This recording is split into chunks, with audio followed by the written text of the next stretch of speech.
Si Raja Dzunnuwas punya penyihir yang penyihir ini sangat kuat dan membantu dia untuk menguasai Yaman pada saat itu. Sudah mulai tua, berjalan waktu sudah berumur. Lalu dia bilang kepada Dzunnuwas, wahai Raja, sekarang coba datangkan kepada saya anak-anak muda pilihan dari Yaman, yang anak-anak muda Yaman ini bisa menggantikan saya sebagai penyihir, sehingga kalau saya mati setiap saat, dia bisa menggantikan posisi saya, bisa mendampingi Anda. Dibuatlah sayembara di Yaman besar-besaran, supaya datang anak-anak muda yang cerdas, yang siap belajar sihir. Seperti itulah. Berjalan waktu teman-teman, sayembara berjalan, ya. Sayembara mulai berjalan dan datanglah beberapa anak muda yang lolos. Ada seseorang bernama Waddah. Waddah ini anak muda yang cerdas. Dia akhirnya lolos, satu-satunya yang lolos untuk belajar sihir. Setiap hari dia datang belajar, dikasih emas oleh Dzunnuwas. Pokoknya dia cuma belajar. Antara rumah dia, si Waddah ini, dengan rumahnya penyihir, dia melewatin guanya Abdullah bin Samir. Dia melewatin guanya si pendeta Nasrani. Dia sempat lewat, dia masuk, dia dengar ada suara, dia masuk. Kemudian dia kenalan sama Abdullah bin Samir, lalu kemudian dia mulai belajar juga agama Nasrani, tentang Allah, tentang Nabi Isa dan seterusnya. Sambil dia belajar sihir, anak ini, sambil dia belajar sihir, bolak-balik. Satu waktu ilmu sihirnya sudah sampai pada puncaknya, juga memahami Injil juga sudah sampai pada puncaknya. Anak muda ini, si Waddah, kemudian keluar, pulang dari belajar sihir, dia menuju ke rumahnya. Di tengah jalan dia temukan ternyata ada hewan yang menahan masyarakat. Waktu itu kebetulan jalan-jalan di antara lereng gunung setapak, tempatnya penyihir di atas gunung, turun ke bawah ke kota harus lewat lereng gunung. Di situ ada hewan, tapi nggak disebutkan, cuma dalam hadis Bukhari disebutkan dabbah. Hewan ini menahan jalan. Lalu anak muda ini mulai berpikir, orang-orang mulai berbicara, ini ada anak muridnya si penyihir nih, tolong bantu kami nggak bisa, hewan ini dorong, nggak bisa pindahin, nggak bisa, karena jalan setapak kecil, entah dari mana hewan itu datang. Dan hewan ini juga kayak ketakutan, kalau dia bergerak salah dia akan jatuh ke jurang, hewan itu.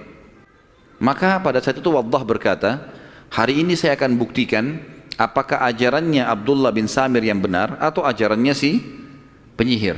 Dia pun mengambil batu kecil, dalam sebagian athar disebutkan batu itu sangat kecil, tapi terlihat oleh orang-orang yang ada di sekitar dia. Lalu dia mengatakan, ya Allah, buktikanlah kebenaran agamamu kalau ini benar. Lalu dia membaca Bismillahi Allahu Akbar, dilempar batu kecil itu, ya, dilempar ke hewan itu mati, kemudian jatuh ke dalam jurang. Orang-orang pun akhirnya berkata, hebat sihirnya. Maka Waddah mengatakan, ini bukan sihir. Lalu mulailah si Waddah ini membongkar kedoknya si penyihir. Sungguh sihir itu bohong, kalian ditipu selama ini. Saya sudah belajar, semua itu cuma penampakan-penampakan. Karena si Waddah kalau belajar sama penyihir, emang penyihir selalu bilang, hai Waddah, kalau kau mau jadi pengganti saya dan kau akan kaya raya, semua kebutuhanmu akan terpenuhi. Kalau saya mati kau jadi penasihatnya raja. Syaratnya satu, takut-takutin manusia. Gitu saja. Jadi ilmu sihir semua isinya takut-takutin, gitu kan? Pakai tengkorak lah, tempat yang gelap lah, segala macam lah, ya. Apa sajalah, merubah wujud dari kecil menjadi besar, tidak bergerak menjadi bergerak, semuanya itu adalah alam sihir, gitu. Maka Waddah ini sangat tahu ilmu sihir, kalau ini semua dusta. Mulailah Waddah ini mendakwakan agama Nasrani di wilayah Yaman, di wilayah Yaman. Maka mulailah terdakwakan teman-teman sekalian pada saat itu agama Nasrani, dan mulailah si penyihir ini melapor kepada raja. Ini Waddah nggak pernah datang nih, sudah berhari-hari nggak pernah datang belajar sihir. Kemana dia? Raja suruh cari.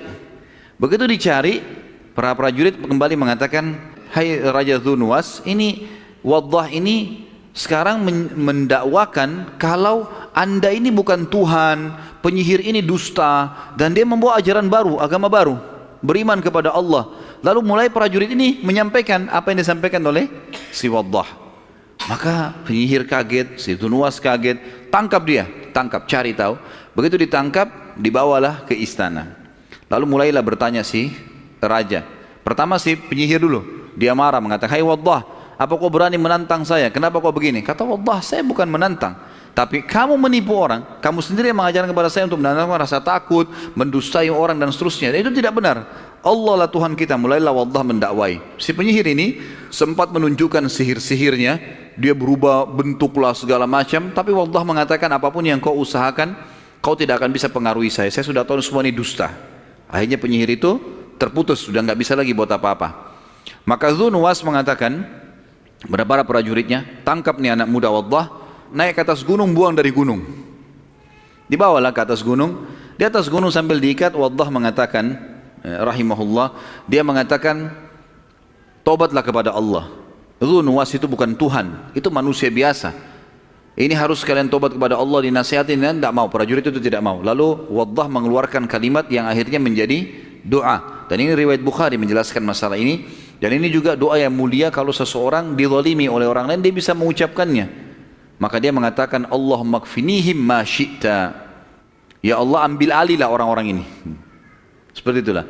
Saya sudah berusaha ya Allah, maka ambil alihlah mereka. Maka Allah SWT datangkan badai yang besar, menjatuhkan semua prajurit-prajurit Dhu Nuwas dari gunung, tinggal Waddah sendiri. Waddah karena niatnya mau mendakwakan, maka dia kembali ke istana. Tersebar berita di seluruh wilayah Yaman pada saat itu, kalau Waddah mau dibunuh oleh Dhu Nuwas. Dan sudah dinaikkan di atas gunung, dirantai, dibelenggu. Dan Waddah turun, belenggunya lepas dengan hikmah Allah. Kemudian prajurit-prajurit Dhu Nuwas mati. Waktu dia pulang, dia menuju ke istana, orang-orang pada ikutin. Hai Waddah, bagaimana kau bisa selamat? Mana prajurit-prajurit itu? Kata Waddah, Allah selamatkan saya. Kembali lagi ke istana. Dhu Nuwas lihat, dia tanya, hai Waddah, di mana prajurit-prajurit saya? Kata Waddah, Allah sudah menghancurkan mereka. Gitu kan? Lalu kemudian dia berkata lagi, kalau begitu saya akan bunuh kau dengan cara yang lain. Kata Waddah, percuma. Anda tinggal beriman kepada Allah, jangan mengaku sebagai Tuhan, dan akui ada Nabi setelah Musa namanya Isa alaihi wassalatu wassalam. Anda tetap dalam kondisi raja. Saya bukan datang untuk mengambil kerajaan Anda kok. Enggak, saya nggak mau tahu. Tangkap orang ini, tangkap anak muda, ikat dia belenggu baik-baik, bawa ke tengah lautan, cemplungin ke lautan deh, buang orang ini. Dibawalah ke sana. Orang-orang semua ikutin pada saat dia lagi dibawa, diikat di lautan, orang semua pada lihat. Masyarakat itu pada saat itu sudah mulai berbicara di wilayah Yaman. Kalau Allah selamatkan lagi anak muda ini dari tenggelam di lautan ini, maka saya akan beriman kepada risalah yang dibawa pada Nabi Isa, gitu kan? Maka pada saat itu teman-teman sekalian, pergilah ke tengah lautan. Waddah nasihatin orang-orang prajurit-prajurit ini, bertakwalah kepada Allah, kalian salah, Dhu Nuwas bukan Tuhan, dan seterusnya. Tetap enggak mau. Pada saat itu dia membaca doa lagi, Allahumma kfinihim ma syi'ta. Ya Allah, ambil alihlah orang-orang ini. Maka Allah mendatangkan ombak yang besar. Kemudian dengan hikmah Allah jatuh hancur semua kapal itu, dan tiba-tiba saja rantainya Waddah lepas. Semuanya tenggelam kecuali dia, dan dia berhasil berenang sampai ke pinggir lautan. Disambutlah oleh pada masyarakat. Akhirnya mereka bilang, bagaimana kau bisa selamat hai Waddah? Allah yang selamatkan saya. Sebagaimana saya bilang kepada kalian, dan saya akan menuju ke Dhu Nuwas sekarang untuk membuktikan pada dia kalau dia salah. Kembali lagi ke istana. Ini masyarakat ini sudah mulai banyak yang bergejolak untuk beriman kepada atau masuk agama Nasrani, gitu kan. Sampai di istana, kata Dhu Nuwas, mana prajurit saya? Kata Waddah, sudah Allah binasakan. Saya sudah bilang, percuma saja, nggak ada gunanya. Kamu harus beriman kepada Allah. Dia tetap ngotot mau membunuh Waddah, maka Waddah mengatakan ada satu cara kalau gitu. Kalau kamu tetap saja mau membunuh saya, ada satu cara. Kamu ngambil busur panah saya ini, kemudian kamu kumpulkan seluruh masyarakat Yaman, lalu panahlah saya dengan anak panah ini, baca bilang, Bismillahirrabbilgulam. Dengan nama Allah, Tuhannya anak muda ini, lalu lepaskan, kau akan bisa membunuhku. Kata Dhu Nuwas, apa benar? Dia bilang, iya. Karena kamu tidak yakin sama Allah. Saya akan buktikan, prajuritmu sudah sampai 2 kali mau membunuh saya dengan cara yang sudah jelas orang bisa mati, nggak bisa kan? Sekarang Allah yang bisa membunuh saya, bukan kamu. Mau bukti silakan lakukan. Maka Dhu Nuwas dengan semangat mengiklankan di Yaman, sampai akhirnya satu Yaman semuanya berkumpul pada saat itu. Terkumpul masyarakat Yaman pada saat itu, yang datang nonton saja sekitar 20.000 orang. Dikatakan dalam buku-buku sejarah, nanti kita akan bacakan ayat Al-Quran bercerita masalah itu. Kemudian teman-teman sekalian, selain prajurit juga banyak, ribuan orang. Didatangkanlah anak muda ini, lalu ditaruh di tempat yang tinggi, diikat. Ada riwayat yang lain, orang ini menarik anak panahnya, kemudian dia kecilin suaranya. Bismillahirrahmanirrahim. Orang-orang nggak dengar gitu. Maka anak panahnya nggak kena. Dia sempat marah, dia mengatakan, kau bohong hai anak wallah. Allah bilang tidak, kau yang tidak memenuhi syarat. Keraskan suara biar orang dengar. Maka dia mengatakan Bismillahirrahmanirrahim, ditarik lalu dilepaskan, kenalah anak muda ini, akhirnya dia mati, gitu kan? Akhirnya dia mati. Ya. Pada saat dia mati, subhanallah, 20.000 masyarakat Yaman pindah ke agama Nasrani. Zulnuwas zalim, dia bukannya malah beriman juga sama Allah, enggak. Maka dia mengatakan siapkan parit yang penuh dengan api, bunuh semua ini kecuali mereka mau mengakui saya sebagai Tuhan lagi.